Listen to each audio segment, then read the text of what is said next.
Good morning. It's my pleasure to welcome you today to NatCan's National Child Protection Week webinar series.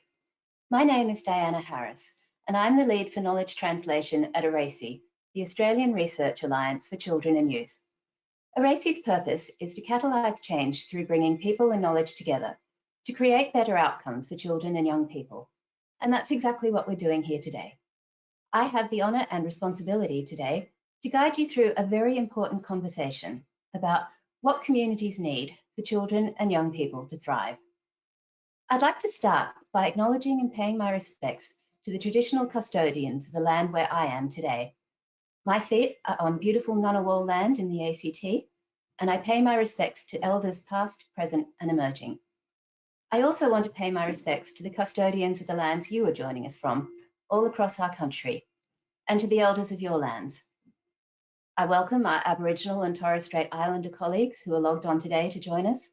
And finally, I want to acknowledge the children and young people of your lands, because that's what this week is all about, and that's where culture will live on. A little bit of housekeeping for everyone. If you're not familiar with GoToWebinars, the control panel is on the right-hand side. If you run into any technical issues, you can ring the NatCan team. They've left their email contact details and phone numbers in the question function for you. You and our audience are in listen-only mode today, which means that you can't turn on your camera or your microphone, but we are keen to hear from you. In the control panel towards the bottom, you'll see a question function. That's enabled for questions, and we'd like you to send in your questions today. We do have a lot of people registered for this session and limited time, but we will try to get to everybody. If you'd just like to send your questions through to us all throughout the session, and if you have a question for a particular panelist, please just make a note of that. All the webinars today and this week will be recorded and posted on NatCan's website before too long. Relevant handouts and links will be pasted into the question function, and you'll also get an email with a recording of the webinar and all the links as well. So, about National Child Protection Week. We're all here together today as part of this campaign. The theme for this year is to treat all of Australia's children fairly. We need to make sure every family and every community has what children need to thrive and be healthy. That theme comes from the Core Story for Early Childhood Development project and was created in partnership by Telethon Kids, the Minderoo Foundation and the Frameworks Institute. This theme is about building the systems and the community supports that enable children and young people to thrive now and into the future. So today we're talking about what a community needs for children and families to thrive. In this crazy time we're all living through, we know we don't have all the answers, but we do know a lot already about what children and young people need, and we have ways to think about and organise our responses to those needs. Here at ARACI and in many other places, we think about children's wellbeing through the NEST, Australia's framework for child and youth wellbeing, and I'll be speaking to that in a few minutes. After that, we have an amazing lineup of panelists for you. Now, they come from a wide variety of backgrounds, but they all have two things in common. One, they understand the importance of listening, deeply listening to our children and young people. And two, after they've listened, they step up. They're here today to teach us that everyone, and I mean everyone, has a role to play in helping children and young people to thrive. And it's not always the role you would expect. But first, let's think about what goes into making a happy, healthy, thriving child or young person. So, the NEST, Australia's Wellbeing Framework, was created by ARACI as a holistic framework for child and youth wellbeing. It was built on the best Australian and international evidence and in consultation with over 4,000 researchers, practitioners, First Nations organisations, children and families on what kids need to thrive. So it's a way about thinking about a child holistically, because kids don't exist on their own. They exist in the context of their families, their communities, their schools, their friends, and in the wider systems that we all live in. Having a framework like the NEST creates a shared understanding of wellbeing and a shared language to talk about it. The NEST conceptualises wellbeing as 6 interconnected domains. These are being valued, loved and safe, having material basics, being healthy, learning, participating, and having a positive sense of culture and identity. And the reason it's called the NEST is because in our early consultations, one of our young participants said, as they thought about all the different domains of the nest, when all these things come together, it's like a nest, and we can be happy and healthy and fly. So that's why the nest. All those domains are interconnected, and a child or young person needs to be doing well in every domain to thrive, which is why today we wanted to talk about some of the more unusual suspects that have a role to play in children's well-being.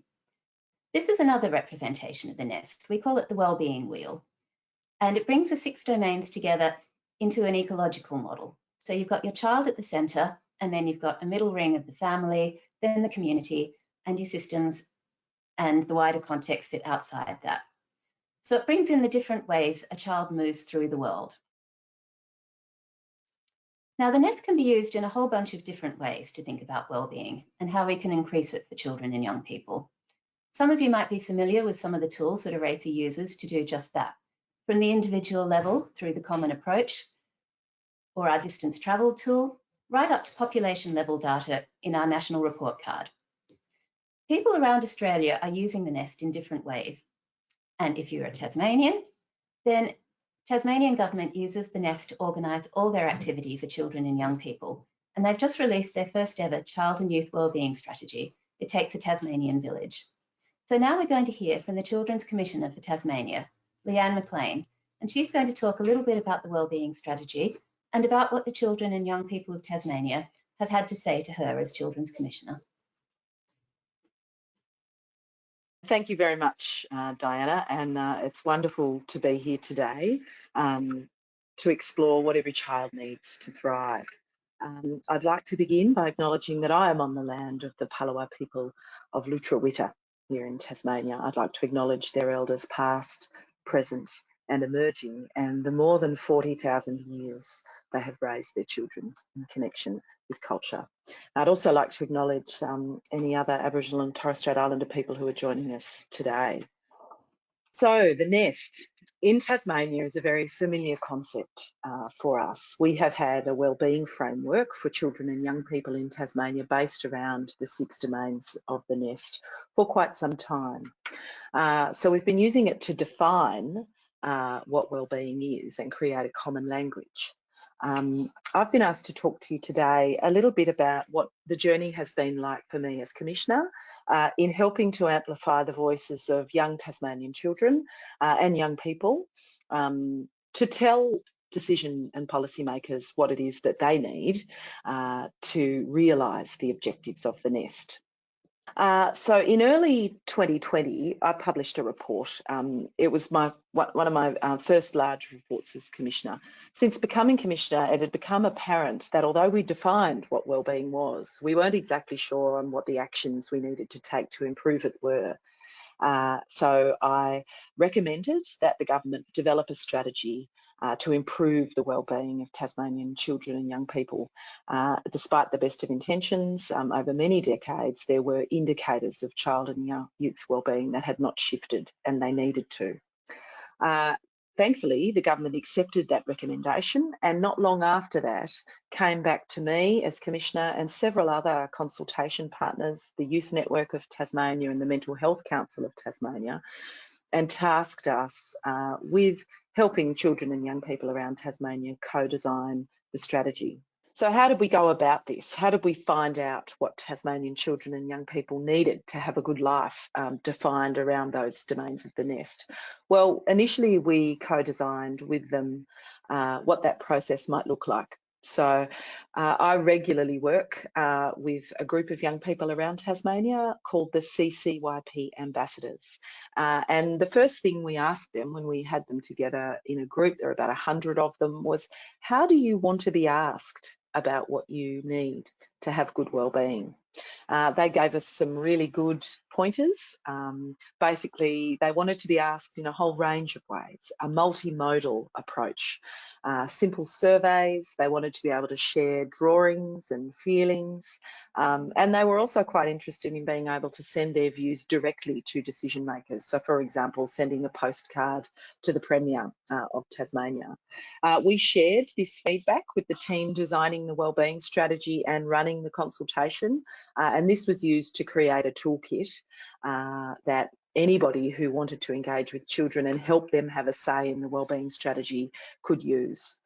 It also helped me design the particular consultations that I was doing around the state. Overall, I engaged with about 498 Tasmanians from really diverse cultural, social, religious backgrounds and locations all around the state, including the Furneaux Islands, which are a very small group of islands in the northeastern tip of Tasmania. So that number included 408 children and young people up to 18 years across metropolitan regional and remote areas. The consultations provided a great deal of insight into what life is like for young Tasmanians and helped identify key issues from young people themselves as to what they needed to improve their life in relation to each of those 6 wellbeing domains. For children under 5, I naturally involved parents and carers because obviously children exist within a family group and then within the context of their community. I wanted that to really shine through. So we held a cuppa and a cake conversation with the Commissioner in early childhood centres with adults and children to talk about wellbeing. And we also conducted arts-based fun activities with children and young people around the state to help engage them in a really child-friendly, ethical way. So for early primary school children, I ran arts workshops with the help of artists and teachers in those schools. We were exploring a different domain of wellbeing in each of those workshops. There were a huge range of artistic methods used, from collage to clay to construction with natural materials and painting. And for the older age group from 9 through to 18 years, many of these were children and young people that I had an established relationship with through our other consultation mechanisms. So we met with them in consultation meetings and worked through each of those 6 wellbeing domains, what they needed in the context of their communities. And we also had collaging and arts-based activities happening at the same time. If you'd just like to move to the next slide. As a result of the consultations, we published 2 outputs. The first is a children's book, and you can see it on your screen, and I've also got a copy of it here. It's called When I Wake Up, I Smile, and it's a book by 156 Tasmanian children aged around 4 to 8, plus some younger children, about what they need for their wellbeing. As you can see, a child here tells us, along with a picture, I live with my sister, but my mum and dad live separately, so we take it in turns to go to their houses. But I belong in both of them because my parents are there and they make me feel safe. This was in the context of exploring what it means to feel loved and safe, and the concept of belonging really shone through for many younger children and young people. To accompany the book, we also created an educational resource that can be used by parents, carers and educators to explore the concept of wellbeing with children. And we've provided a copy of this book to every school in Tasmania, to every library. We've promoted it widely, but most importantly, we provided it to the government to help inform their wellbeing strategy. And on the day we launched the book, children provided it to the Premier of Tasmania, and he then told them that it was the most important book that he had ever read. So it was a very important process for the young people involved to hear that feedback. The second thing that we produced was a full report on the consultation, and both this report and the educational resource and the children's book are available in a digital format on my website, and we can certainly get those details to anybody who would like to see them. So this pulls together all of the consultation themes, from the very young children and their families that we spoke to children aged 4 to 8 who participated in creating the book through arts-based workshops, as well as the far more I guess adulty in some words sessions that the children and young people that I work with regularly participated in. They wanted to be able to have a say in a more formal environment, and so that is what we did. So 7 key themes emerged from children and young people. And so they told us that they need more things to do and more places to do them. And to just give that a bit more colour and movement, they spoke to us about the cost of activities outside of school and the associated risk with children not being able to participate. They spoke about a lack of all-season child-friendly recreational areas. There are some areas of Tasmania where it rains 70% of the time, so the concept of having an outdoor playground with no cover over it is just not cutting it for kids in that community. They spoke about access to low-cost learn to swim classes. They were even that specific, and importantly, transport to get to activities that might not be available to them. The second theme was a more responsive education system, and I don't think any of the issues raised here will come to as a surprise to many of you. They spoke about financial and other supports to ensure equity of access. Children and young people observe the inequity of access to education across the various systems available to them in Tasmania. They spoke about flexible and relevant subject choice that's responsive to student and community needs. They want extension programs or more self-paced learning programs and more support in class for students experiencing challenges. And they want improved and more available school-based support services. So mental health support services, social work services and counsellors. They spoke to us about better access to health services. That was the third priority area, especially health services in regional communities. More frequent public transport to be able to attend appointments, more counsellors, psychologists and acute mental health support for children and young people, more paediatric services specifically. And they noted that drug and alcohol services for young people and their families were often extremely difficult for them to access or non-existent. Theme 4 was about more support for families. This theme supports perhaps one of the very relevant areas of the 7 to this webinar. So it supports recommendations made about investments in the first 1,000 days of children's lives.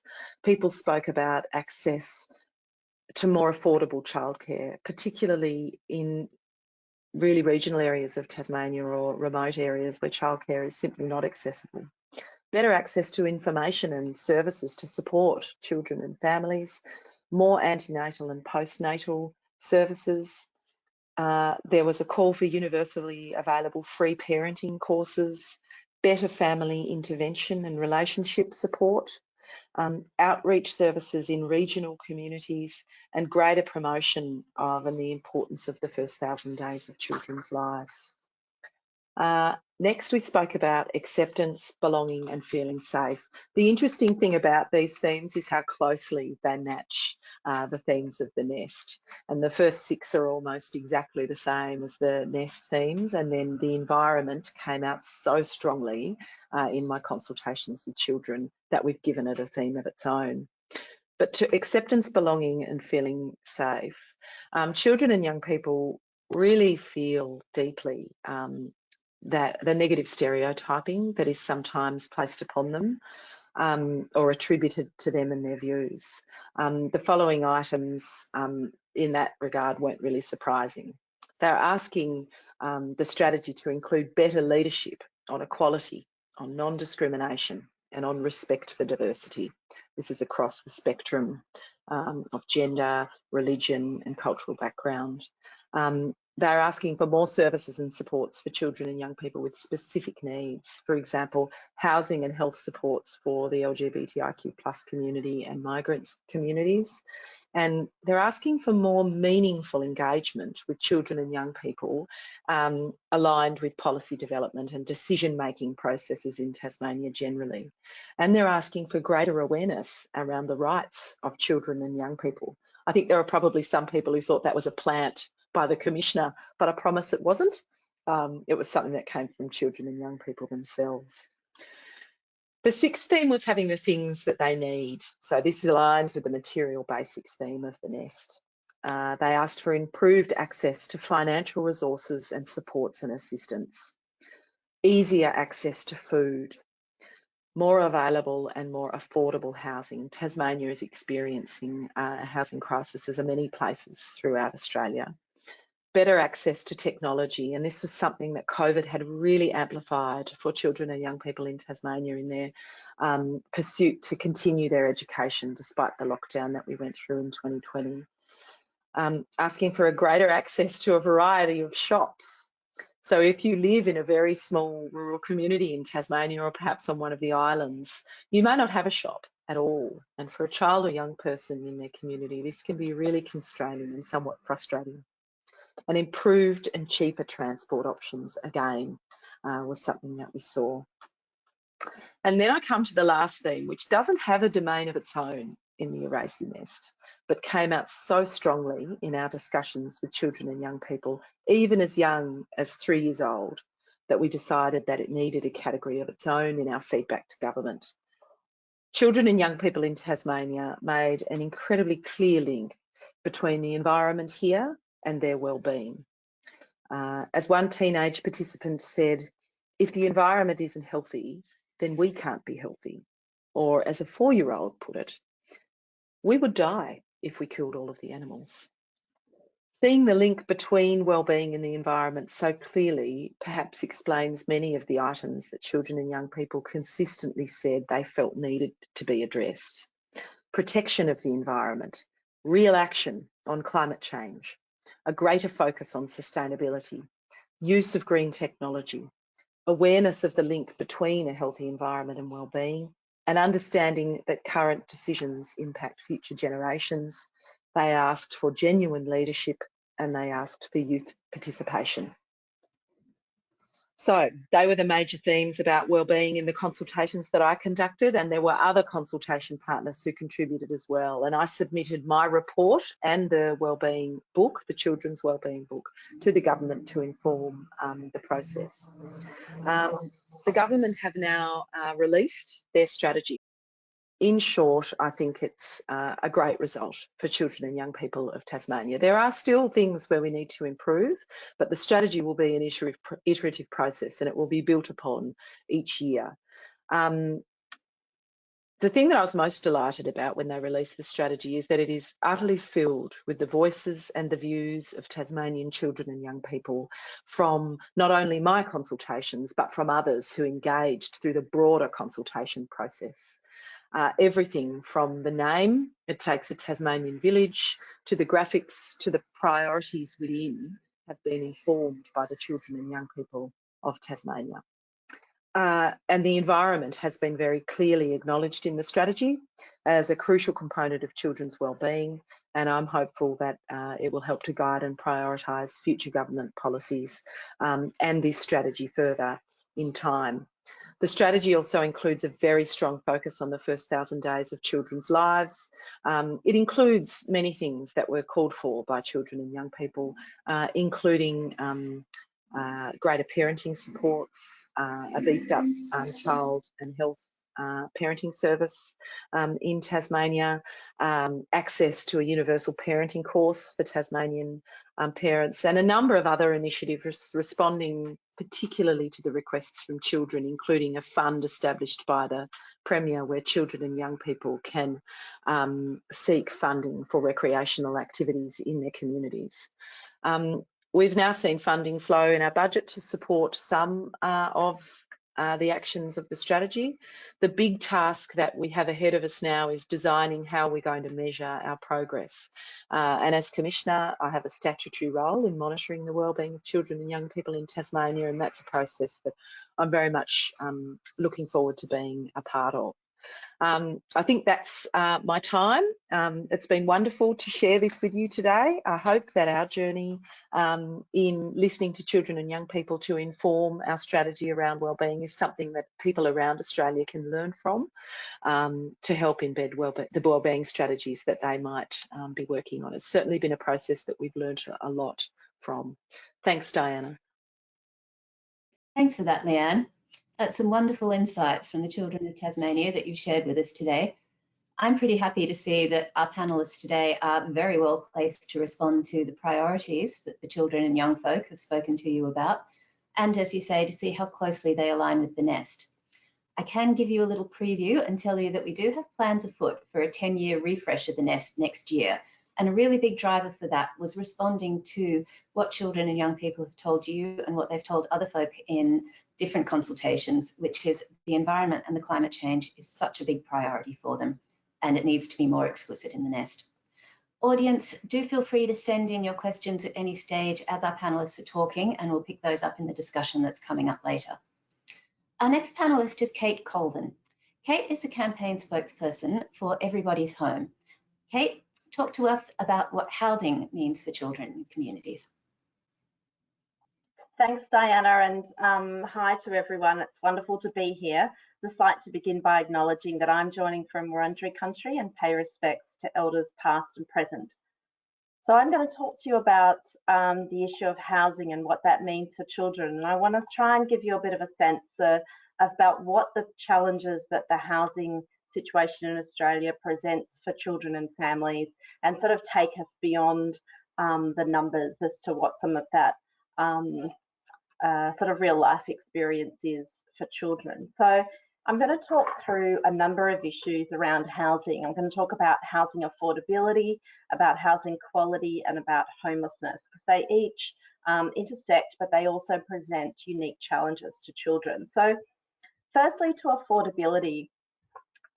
One of the challenges that we face in Australia is an increasingly unaffordable rental market. We also, of course, have had skyrocketing prices in home ownership, but people who fall out of the home ownership, who can't get into home ownership, are in the rental market, and increasingly it's very unaffordable for families on low income. So just to give you an example of that, if you're a single parent with 2 children, only 1 in 1,000 rental properties would be affordable to you. So what this means is a lot of families paying more than 30% of their income in rent. So currently we have 640,000 households in Australia who pay more than 30% of their income in rent. Well, what does that mean for children? Basically, one thing it means is being around parents who are really stressed about money. And it also means often families are struggling to afford the other basics. So ordinarily families will put the rent first, and that means that, you know, when they go to the supermarket, that they have to make some pretty big compromises about what they put in the trolley to take home. And that can mean less quality food. It can mean missing out on, you know, items that are expensive, like new toothbrushes, or, you know, all of those kinds of extra things which really add up in the supermarket shopping. And it also means that families might have to compromise other areas of expenditure, like medical expenses or transport costs. So for example, if you're a family that's really you know, struggling with the costs of renting, and the car breaks down, then there might not be the resources to fix that. That could affect your ability to get to and from school. It might affect the parent's connection to employment. And it also affects the big costs that come for children each year around, you know, the start of the school year and all of those books and uniforms. So it can mean that it's very difficult for a family to kit a kid out ready for the school year. And also sort of missing out on school excursions and things like that. So it really adds a layer of really serious financial stress to households. And one of the things that then spins off from the challenges of affordability is families try and choose a more affordable option in the rental market. And so that can look like one or both of 2 things. So it's either about compromising on space, and overcrowding is a really huge problem in Australia. So 51,000 Australians live in severely overcrowded households. It's a much larger number live in overcrowded but not severely overcrowded households. And that means that often children are sharing a bedroom with adults. They may be sharing the home with other family groups, and that creates a whole set of challenges. It means that it's really difficult for children to do their homework. It means it can add to the risk of sexual abuse or being witness to violence within a home because of the conflict and many challenges that are presented when everyone's kind of squashed in together. Another way that families seek to manage housing costs is by choosing properties that are that have a lower housing standard.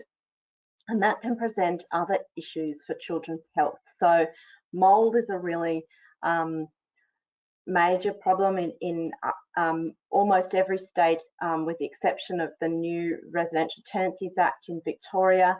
It's not actually, standards around mold are not actually covered in residential tenancy standards, and it always shocks me because, for example, you know, you can have a child who's living in a room which is considered acceptable by the Residential Tenancies Act, and yet all of the items in that room are covered by standards. So their cot is, you know, has got standards for safety. Their toys have standards for safety.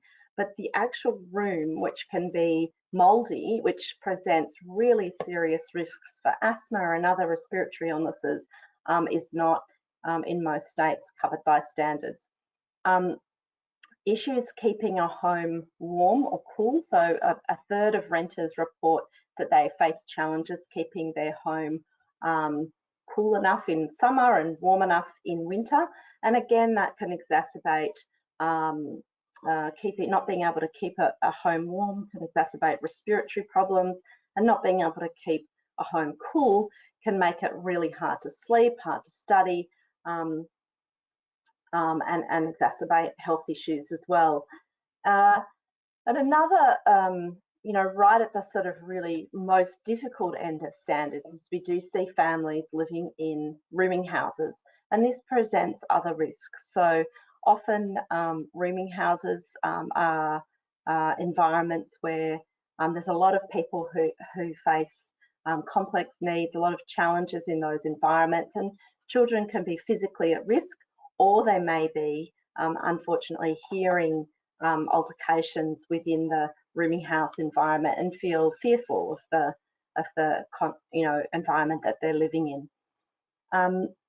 And that takes us through to homelessness. So what are the challenges presented by homelessness? So in 1920, 85,000 children 0 to 18 came to homelessness services, either with their parents or on their own. And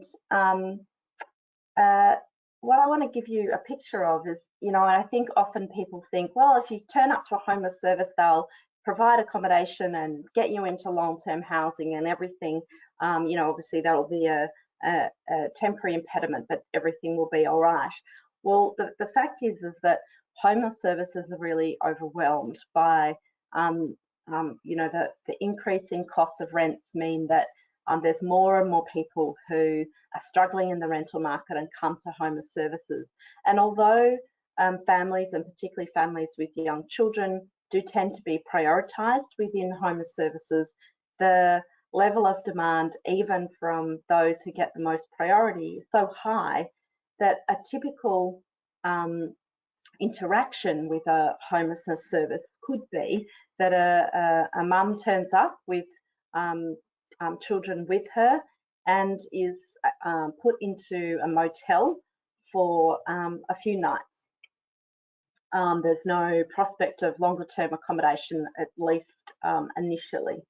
After a couple of nights in a motel, and that motel may have more in common with a rooming house in terms of the other residents, and it won't be unlikely that it would have cooking facilities, and the parent would, in many states, have to also contribute to the cost of that motel accommodation. So it can be quite an expensive arrangement. Then has to turn up at the homeless services after that few days to sort of work through, well, what will we do next? So turning up to a homelessness service when you've got your kids in a motel, often you would need to turn up relatively early in the morning. So you have to get them up, get them ready, get them fed without kitchen facilities, get them, you know, on transport. You might not have a car, to the homelessness service, and then sit and talk through the issues with a worker. Now, you might need to be sitting around in the homeless service for, you know, an hour or so waiting for your waiting for an appointment, and then likely be pushed back into another motel. And so again, take the kids, settle them back into another motel. You know, if there was school to be attended that day, well, then that's probably gone out the window. And you know, back in a motel for a few nights, and the cycle repeats again. Now, ultimately, the intent of Home of Services is to get that family into medium-term accommodation and then ultimately into longer-term accommodation. But the places in the medium-term accommodation that are available are really scarce, and so not every family who turns up is able to be accommodated in that medium-term accommodation. And what happens in this scenario is that often that cycle of going backwards and forwards to Home of Services can mean that a family return to whatever circumstance it was that they fled from that led them to be homeless. Now, if it was affordability, they might not have anywhere to go, or they might go and end up in a situation where they're overcrowded. So they'll find a friend or a family member whose couch they can stay on, and you know, live in the living room of another family with all of the challenges that that presents until it's unbearable, and then perhaps come back to the homelessness service. The car might seem like the best option. Returning to a violent home, which is the main reason, family violence is the main reason women and children come to homeless services, might also seem like a better option in that circumstance. Ultimately, homeless services will try and get a woman and children into longer term accommodation, but that might take, it'll certainly take weeks, it might take months, and then the choices of that accommodation will be limited. So the ability for a service to rehouse a woman and children near to the children's school, not, you know, the priority is to just find somewhere affordable. So that might mean moving across town. It might mean moving across town for the medium-term accommodation and then moving to another part of town for the long-term accommodation. And so with that kind of really terrible journey that families take into homelessness because there isn't the housing options for them, it's no surprise that homelessness has a really devastating impact on children. If it was simple, if you had a problem with affordability, you turned up to a homeless service, they said, look, we can help you out, here's some accommodation which you can move into at the end of the week, then the impact on children would probably be quite limited. But it's not like that, it's as I've described. And so what we see is that children's education is severely disrupted, their mental and physical health really suffers.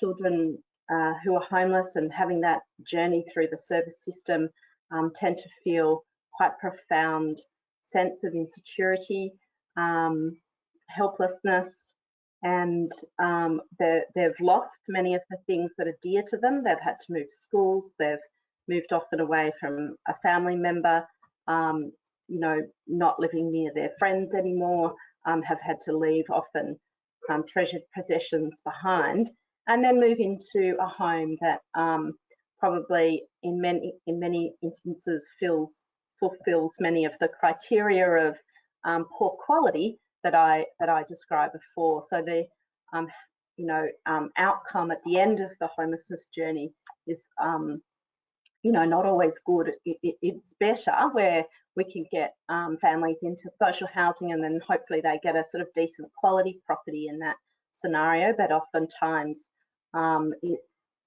because there's such a lack of social housing, it's getting a family into a low-cost private rental property. So the picture for children in the housing market, I'm sorry I've painted such a dark picture, but it is a very challenging environment for low-income families. And over the past year, the situation has become actually even more difficult. So rents across Australia have increased 16% over the past year, and vacancy rates are at 1% or below in the cities and regional areas that have been less affected by lockdowns, because you know, working families who can work from home have, in many cases, moved out of the cities where there's prolonged lockdowns, like here in Melbourne, and moved to areas that are less affected, pushing up the cost of rents in that area, and working families then competing in rental markets with lower income families and sort of squeezing them out. So the situation has got more difficult, and essentially that's why we started the Everybody's Home campaign a couple of years ago, because of these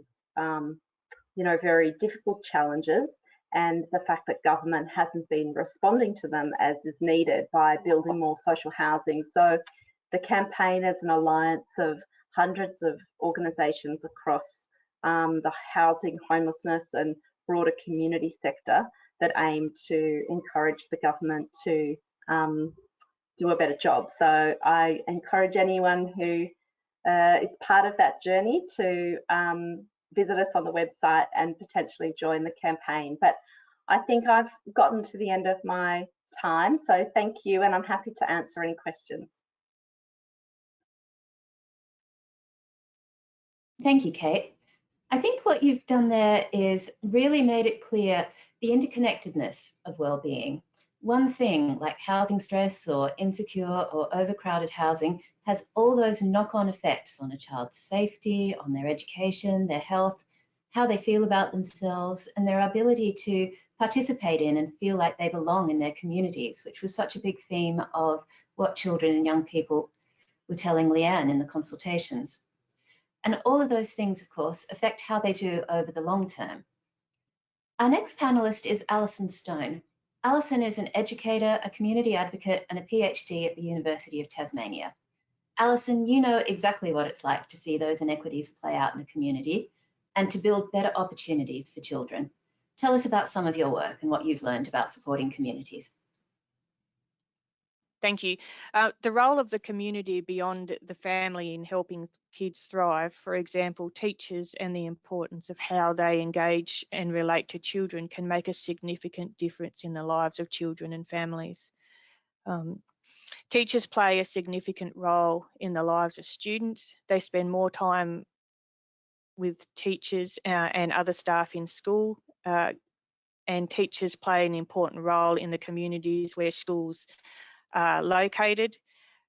The relationships that teachers have with individual families is important and should be nurtured. As a parent, grandparent, for example, we all want our children to thrive and have a quality education and opportunities to participate in a range of experiences at school despite where they live. So the next thing that I'd like to talk about is the unfairness of outcomes being determined by where you live. Access to quality education, housing and health should be equitable, and these advantages add up over time as kids grow up. Throughout my teaching career, I have always been fortunate enough to work in a number of low socioeconomic areas in Tasmania and in England. For me, I found that very rewarding, and there were many in seeing different environments and how, whether it's in Tasmania or in the UK, there were similarities in relation to the way that children were being treated by staff, and it's really important for people to understand that teachers play a significant role in the success of students in schooling, and that it's imperative that we continue to ensure that all children, despite which school they go to, they all have the same opportunities to participate in a range of activities, the quality of education, and that that the school plays a significant role in supporting children and young people to feel valued and sorry, I'm a little bit nervous, and it's also essential that kids have opportunities to participate in a range of activities. For example, in my experience, a number of children have not had access to extracurricular activities, and simply because of, you know, minor things such as they're not actually minor things, but in terms of not having access to the safety gear, not having the ability to get to the activity that's after school, and those types of things. And they play a significant role in increasing children and young people's opportunities to increase their networks and also to have a quality life as well. Thank you. The importance of seeing kids and engaging with them in respectful ways, supporting them to broaden their networks and removing barriers for kids to participate in activities. That's something that I have worked hard on over the years as a volunteer, and that's involved a range of different activities. I have provided a range of activities for children and young people in the Glenorchy municipality, and the reason for that is because I saw that there were so many children that were missing out on opportunities because they just didn't have the money to be able to pay for activities, and it was difficult for parents if they didn't have cars to get to venues and things like that. So one of the things that we did was that we had activities in collaboration with the local primary schools, and that made it much easier. And so it's easy to, well, I can say that it's easy. But it's also for us as adults, our networks and who we can seek out, who are willing to, you know, to give back to our community. And the community plays a significant role in the success of raising children and young people. Sorry, that went very fast. Sorry. I probably should have told you I'm a nervous speaker. You were great. And I think you raise a really important point, because when we can give children and young people these opportunities, it's not just about the opportunities right now, it's about what those opportunities can lead to later on. The more opportunity children have to move through their communities, to participate in different activities, to meet different people, as you say, Alison, they build those networks, they are exposed to different people, different activities, different ways of thinking, and those things broaden their horizons and give them more choices later on, which I think is absolutely critical. So our final speaker is Sister Bridget Arthur of the Brigidine Asylum Seekers Project. You might also know Sister Bridget as the climate change nun, who helped a group of young people secure a landmark legal ruling that established the federal government's duty of care to protect future generations from climate crisis. And as we've heard from Leanne, and I'm sure many of you have heard from the young people in your lives, the environment, sustainable living, and climate change is such a big issue that we are just not getting to grips with. So, Sister Bridget, if you could tell us a bit about both that work that you did with the young folk and also the work with the Asylum Seekers Project, that would be wonderful. Thanks, Diane. I could almost, this is a very big topic, isn't it? And I could almost say just ditto to what the other speakers have said. I think sort of accepted by all of us who are speaking or listening today that all children and young people are important. Indeed, all people are important. To the extent that one young person or child or a group is seen as expendable, then our society has failed. So my experience has been as an educator and working with young people, working with people seeking asylum in this country. And over now a long time, because I'm very old, this has all convinced me that we need ways to ensure that if things are not going so well, as inevitably they won't for some people in our world, that there are ways in which we can intervene, and particularly ways where with young people we can break a cycle. Not always possible, but it often is.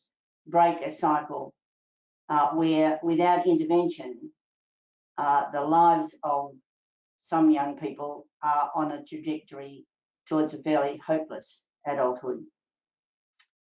Just like to tell an experience that we had recently with a young boy from an African background, family living in cramped unit.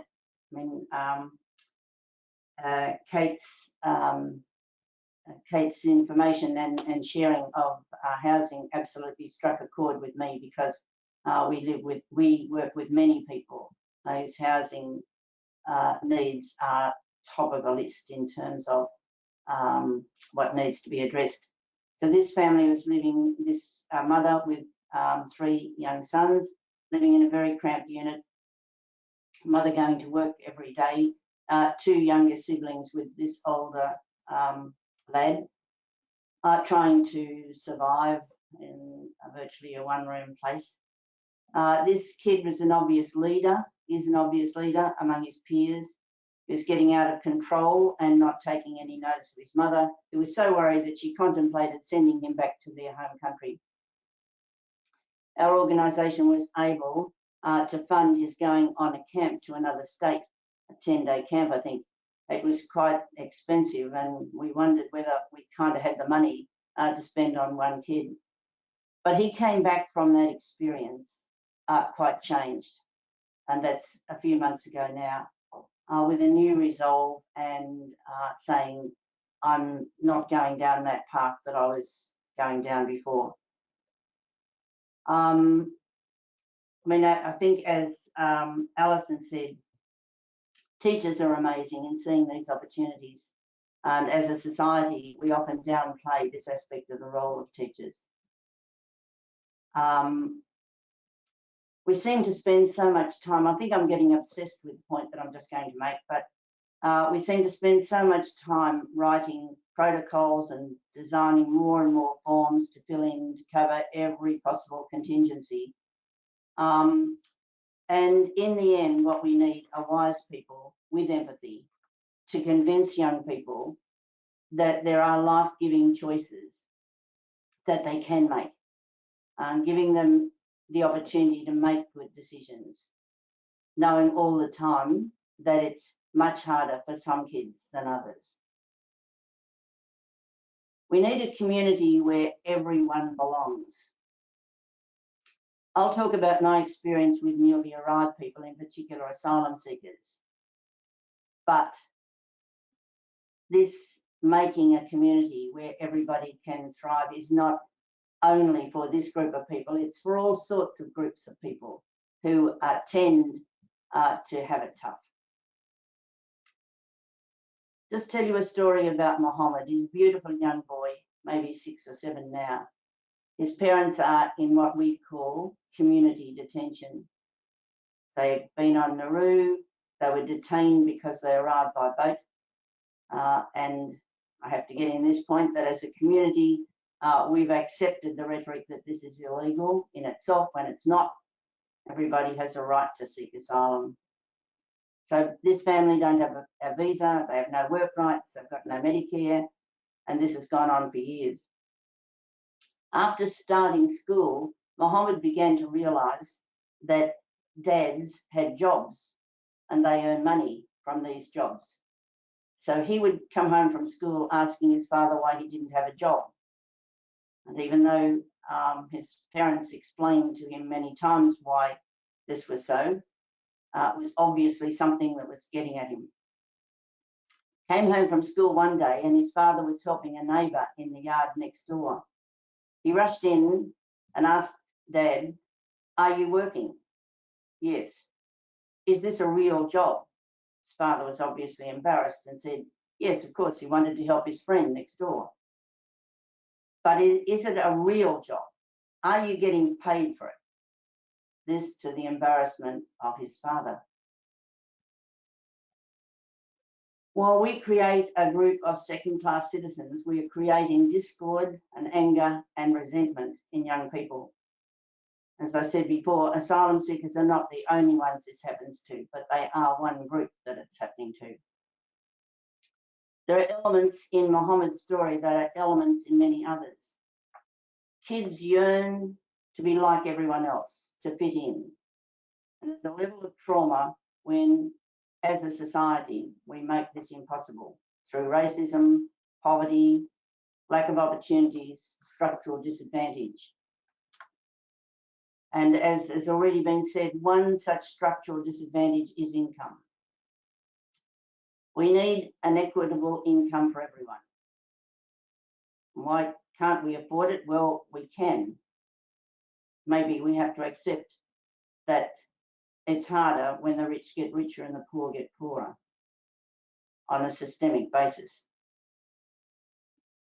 There are 3 million people, I understand, living in poverty in Australia. 20% of children live below the poverty line. And again, in terms of income, asylum seekers really are at the bottom of the pile. A significant number have no income, no right to work, no jobs, no money except what they get from charities, or programs sometimes from a state government, not the Commonwealth, that are very welcome but are never secure. The effects of this on children are obvious. They have to ask for money for books, for uniforms, for laptops.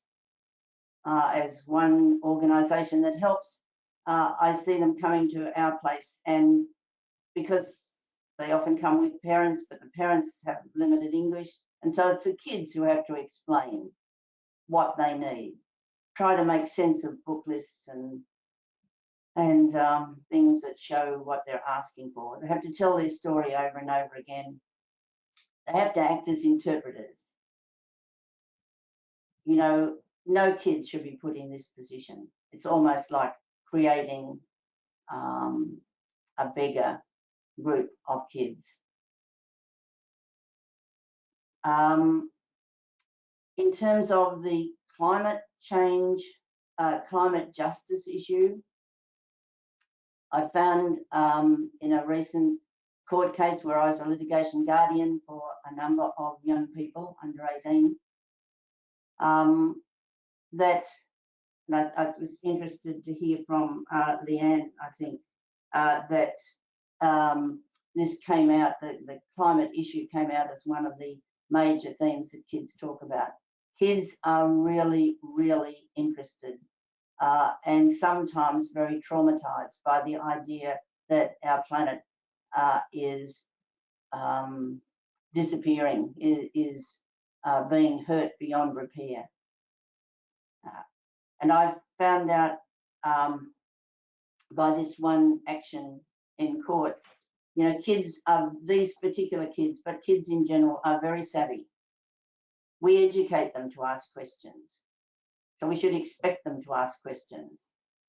They've got so much information available to them now that we didn't have in the past. They believe that things can happen. They can change. And they believe that really strongly until they get old enough, I think, until we as adults maybe disillusion them. So what can we do?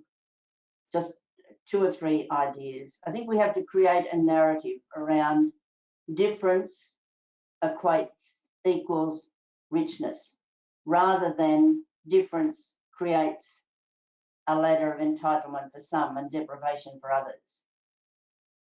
A narrative that we accept, that is constantly used by members of parliament, by leaders in our community, by all of us, that emphasises how much we can learn from each other.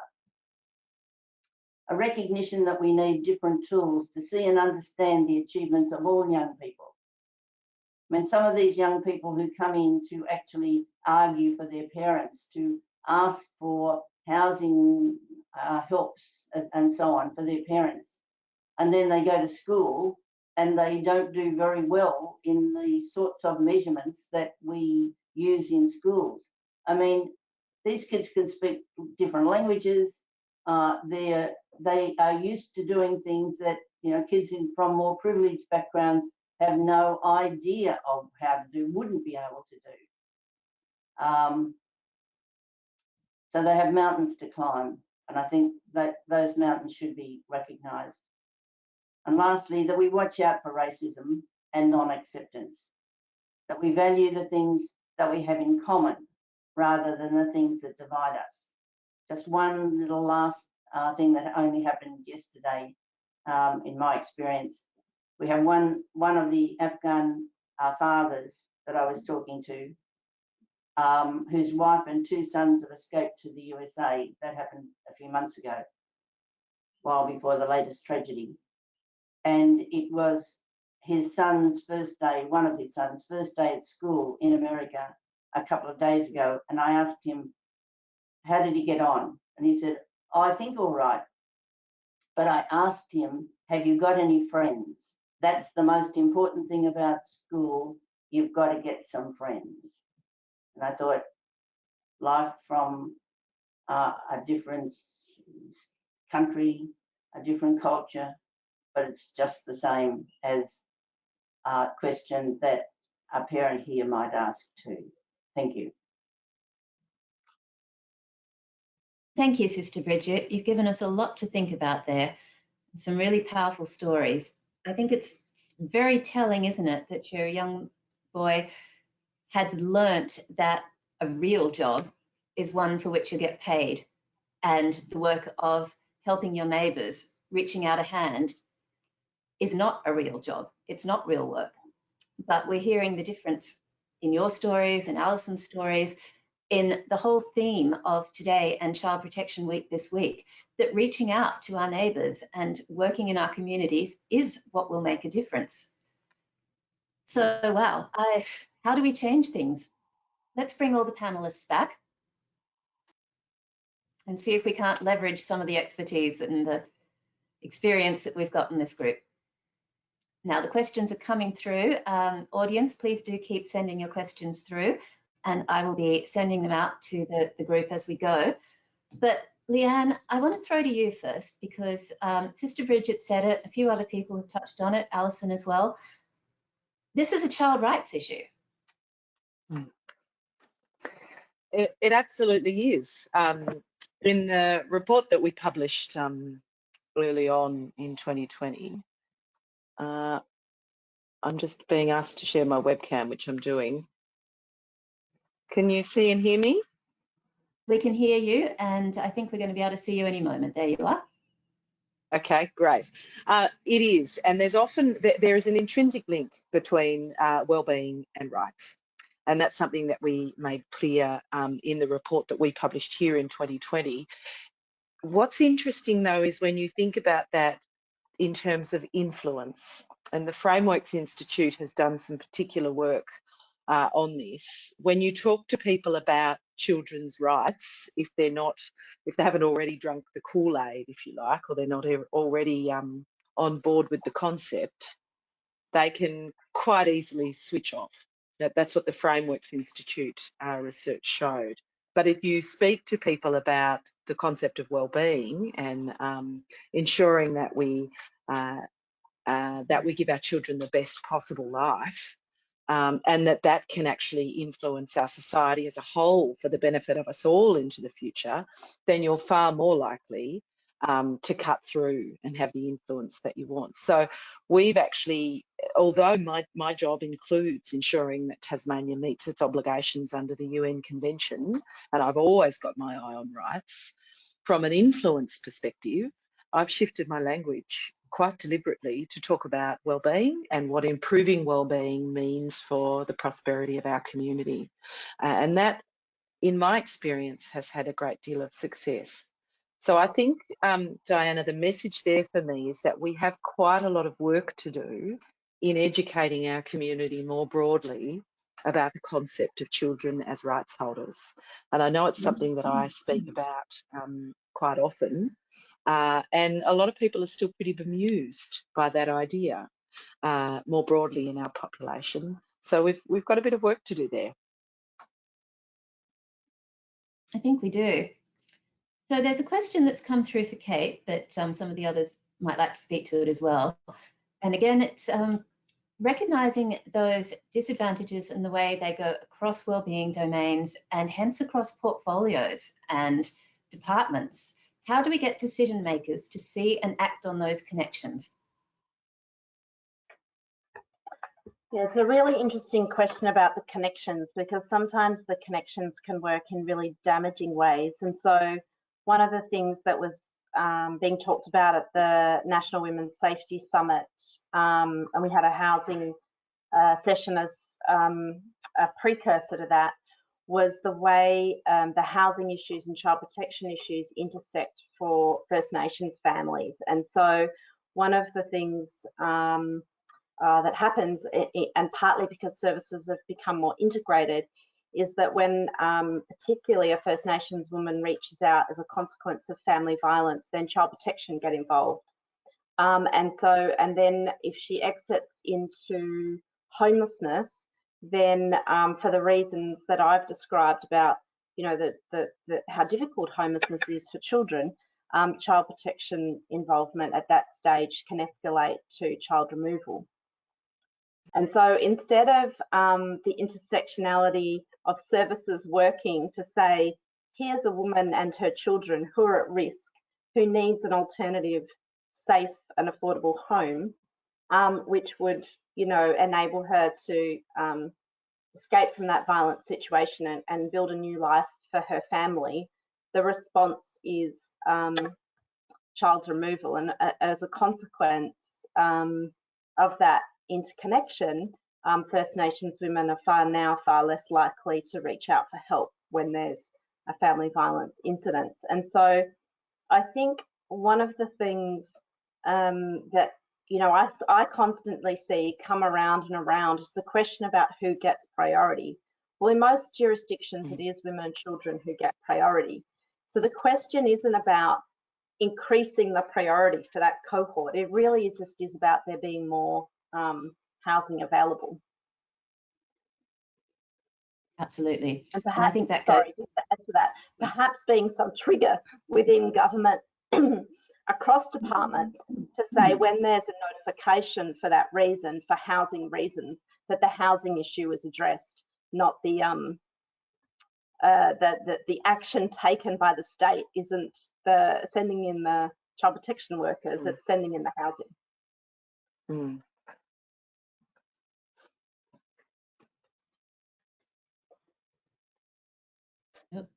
We lost sound slightly on you there, Kate. Oh, I finished. But I think sorry. that you, yeah, look, you make. Sorry, do you want? No, Could you no, just I repeat finished. your last point because the sound went a bit dodgy? Okay. Oh, I was saying that the probably, like what I would hope to see, you know, in an interconnection of services is if there's a notification on a family because of housing insecurity, or that the state sends in replacement housing rather than sending in, you know, the escalation to child removal. Absolutely. And Sister Bridget, I can see you taking notes there. Was there something that you would add to Kate's point?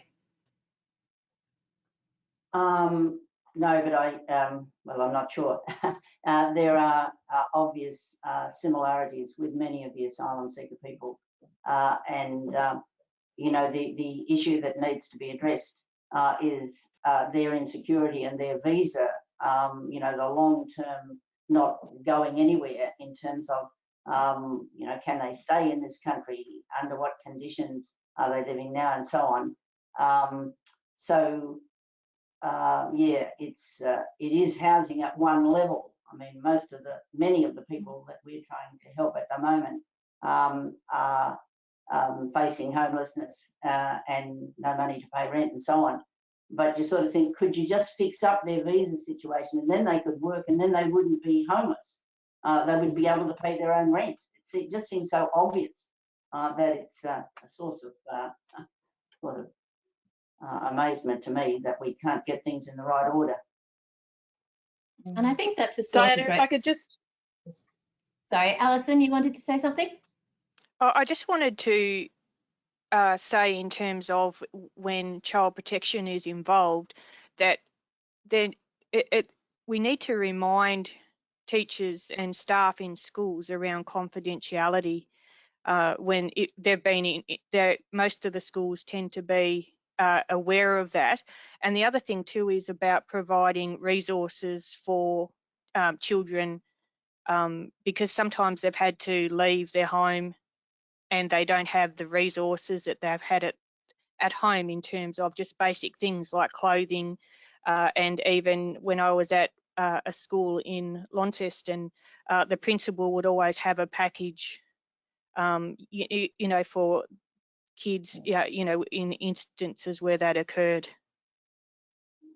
Mm.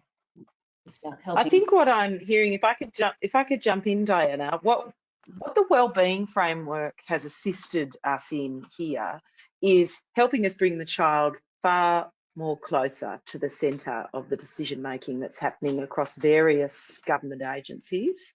We're certainly not there yet. We've got a really long way to go, and the fragmentation of government service delivery is an enormous challenge. Wherever we can, we should be looking at defining shared accountabilities across governments for the wellbeing of children. And that's certainly something that we'll be, I hope, looking at here in Tasmania, because often if you can bring the child, or perhaps in some cases the family, to the centre of the debate, some of the really complex problems the solutions become much easier to see. And I think Sister Bridget's example of, well, why on earth wouldn't you just fix their visas so that they could get a job so that they could pay rent, is a really good example of what happens when you bring the family to the centre of the problem. And I think you make a really critical point about accountability, because that's one of the things that happen. Well, and particularly around wellbeing and child protection, often we're still looking at it through a child protection paradigm, and we place the responsibility in very particular areas of government. Something I've been advocating for here since being Commissioner is sharing that accountability, and I think there is a willingness here to look at what that might look like. Other jurisdictions have led the way. New Zealand have introduced a shared accountability across various service delivery areas of their government, for example, and I'm very interested to see what that looks like in time. So taking it back down to community level, there's a question for Alison from an early childhood teacher in rural New South Wales. And that person is asking, in their low socioeconomic area, what's a good place to start to make sure that children do feel like they belong? Well, I think I can only talk about my own experience, and I would observe what's happening in the school and how children are engaging with teachers and any staff, actually, because all staff in schools are very important people. Doesn't matter what their role is. And so, you know, I would particularly see, I was sort of gravitated towards watching how teachers and staff in the office would engage with students. And I was lucky enough to work in some schools that they were outstanding in terms of that they would always, kids would have to go up to see, you know, to get something, and I would watch the person behind the counter. They would then have a conversation. They knew their kids' names. They'd ask them, you know, how their weekend was and things like that. All of those things seem to be trivial, but they're actually not. They're significant. Even walking up the corridor and acknowledging kids and, you know, knowing their name, finding something that you've got in common with them. And I've been really privileged enough to, you know, to be able to develop really strong relationships with a number of children in all of the schools that I've worked in. And, you know, I really like kids as well, which is helpful. But sometimes people don't, they work with kids and they don't like children. And that's really, you're in the wrong job if you don't like kids. I mean, there's that empathy that Sister Bridget was talking about. And the empathy then enables us to support belonging, because I don't know about you guys, but that's the word that I've heard over and over today from all of you. Kids want to belong. And I think you're right. We have a duty to make that happen for them as the adults in their lives. That's right. So, Diana, it can extend beyond, it can also extend beyond school. And if I could, I'd like to share an example with you. There's a very small town in northern Tasmania called Beaconsfield. And during Book Week, which is a national week where everybody gets very excited about books, often in schools, people dress up as their favourite book character. In Beaconsfield, the whole town dresses up. So the butcher dresses up as their favourite book character. The post office person dresses up. So when you think about that from the perspective of a child, that brings with it a whole new sense of belonging outside of their school and into their community. And I think if we sometimes just can be brave enough to look at the world from the perspective of a child and what it is that they see and what they need to belong, not only can we give them what they need, but we can actually have a lot of fun on the way. That's right. What a joyful place that must be during Book Week. I love it. I was very impressed. So in that, about thinking about getting down to seeing things through the eyes of a child, we've got a couple of questions along that theme. And one is for you, Leanne, and it's about, but you guys might have something to say as well. It's about how we can, recognizing that some groups of kids find it harder to speak up than others. How do we make sure we hear the voices of kids who are living with disability, for instance? Did you do any of that work in your consultations, Leanne? We've tried very hard to extend the consultation. We were restricted by time. And had I had full control over this process, I would have given us another year to be able to reach out. In recognition of that, I've just recently been provided with some additional funding in the Tasmanian state budget specifically to consult with hard to reach groups. And I think the most important factor in that is enabling time and enabling space. So we're currently going through a process to think about how we can co-design those projects to target specifically hard to reach areas. So homelessness, Kate, is an area that I'm very interested in Tasmania. Family violence, and also children engaging in the youth justice system, because obviously I'm interested in the minimum age of criminal responsibility. So, and children in out-of-home care. So to give you an example in the out-of-home care space, I go often to meet with children in care, and I run very arts-based, fun, engaging workshops in their space, in their time that they are very comfortable with. And often, Diana, the workshops are around building a nest together. We pull in lots of creative materials, we build nests, and we talk about what it means to have a good nest. What makes a nest strong? What makes a nest stable? And what we're actually doing is seeking the views of children and young people on how the out-of-home care system's working for them. But we're doing it in a way that is very accessible to them. And so my view in this is you have to be very creative. You need to be really willing to meet children where they're at and co-design the processes with them wherever possible. That brings me joy, imagining you and the kids down on the floor making nests together. Sister Bridget, would you say... We've actually got the nest. Sister Bridget, would you say those are the same things that make it easier for asylum seeker children and families to participate? Time, space, meeting them where they are?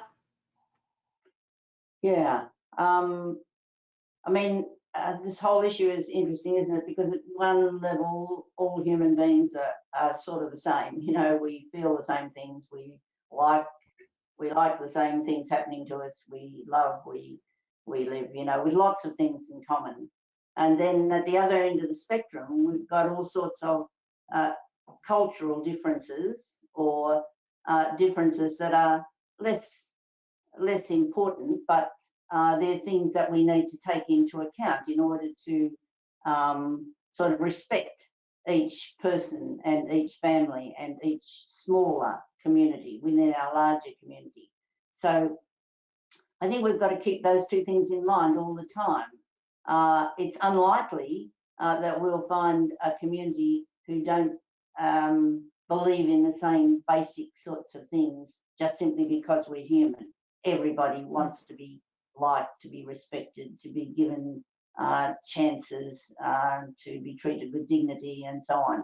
But then we have to say, yeah, but you know, there's the richness then in the fact that we sort of do these things in a different way. So let's share those and let's celebrate the fact that we do them in different ways. But you know, then that doesn't extend to some people like to live in crowded houses and other people don't. We all like to live in a house that's got enough space in it to do, you know, the things that that are necessary.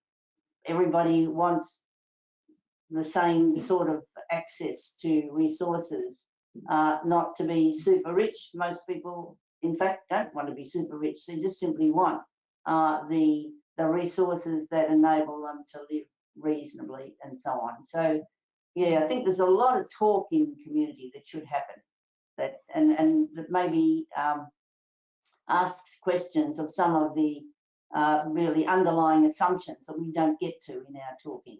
It's more surface stuff that we concentrate on. That's rambling a bit. I think that's a really valid point.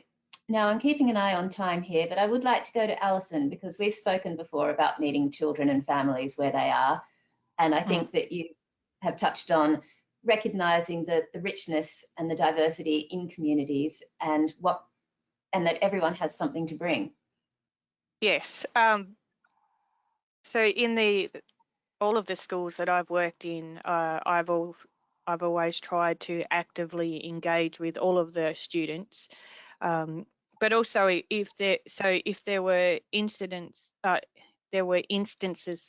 where that they were not able to participate in things, then I would always try to find a way to work around that, and so that they're not, children are not missing out because they don't have access to certain resources. Their parents might not have cars, so they can't get them there, and things like that. And so I actively reached out to networks that I have, and I was very lucky to have a number of professionals that run programs, or that's what they do for their job, and a number of those, the group of that people, they all provided free activities for children and young people in my municipality, and it was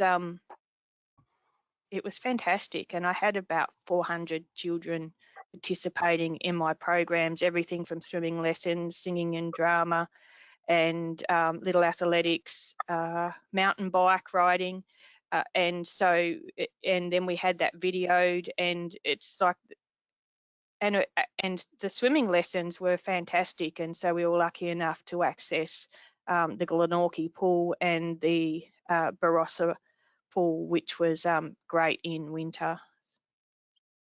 But I just wanted to quickly go back to when Leanne was mentioned about around people with young people with disability. When I was teaching, I quickly learnt that you don't have to know everything, and that's really important, because one day there was a student who wasn't able to get on the bus because he couldn't go up. He was scared to go upstairs, and so that meant that they missed out on certain activities because he wouldn't go up the stairs because he wasn't comfortable doing that. And so one day we were going down, the school actually had stairs in it, and I was watching him approach to put his hand on the rail, but he was too scared to put his foot down.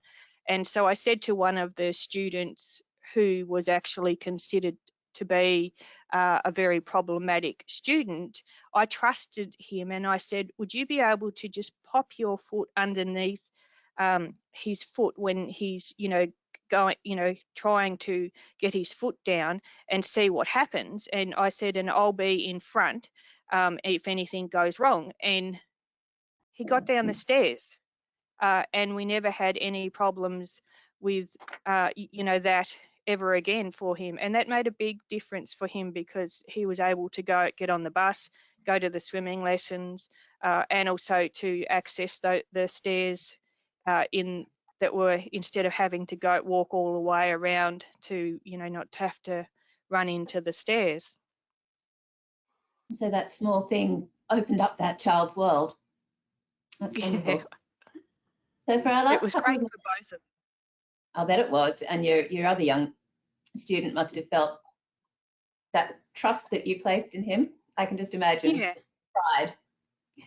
Can we quickly go around and everyone just tell us what one thing you would like the people listening here today to know about supporting communities to support kids? Kate, do you want to go first? Look, I suppose I'd have to say getting children into safe housing, so safe, affordable housing, and having the federal government invest more to deliver that. And I'm going to be naughty and say not just one. And the other thing is making sure families have adequate income. Absolutely. If there's two or three, give us a two or three. Sister Bridget, you gave us some in your when you were speaking earlier, recognizing that difference means richness. Is there anything more that you would like to add to that? Maybe just one thing, when you're actually with kids, I think that the thing that they dread most is being without friends, being lonely and being isolated. And so as a community, I think just always addressing that need to structure in the best possible opportunities for kids to have friends and be friends. Alison? Teachers are in a powerful position on a range of levels, but one of them also is that if you are seeing that students in your class need a little bit more support around engaging with their peers, then it's very easy to set up an activity that a group of children enjoy doing, and then that tends to it tends to help them to overcome that. And because then they start to have things in common and see each other through different lenses. And I've used that over the years, and it's for some children who actually struggle to, a bit like me, to speak in public, but it's fantastic, because if we don't make that, and it's not even hard to do, but it's very, very important, because to go to school, not to have any friends, not know how to approach a group, and be able to engage, just to automatically join in, then it's a lonely time for kids in schools. We're just about out of time, and I do want to just take a moment to thank our panelists today for their time and their expertise and sharing that so generously. It's all we have time for today, but this is not the end of the conversation. I hope that everyone listening today has heard something that they'll be able to take forward in their work. Just a reminder that we will be posting recordings of all webinars this week to the NAPCAN website. Please also continue to share information about Child Protection Week and about the campaign via your networks. Go to napcan.org.au and you'll have all the information there. Thank you again to our panelists. Thank you for joining us, and I hope you enjoy the rest of the week.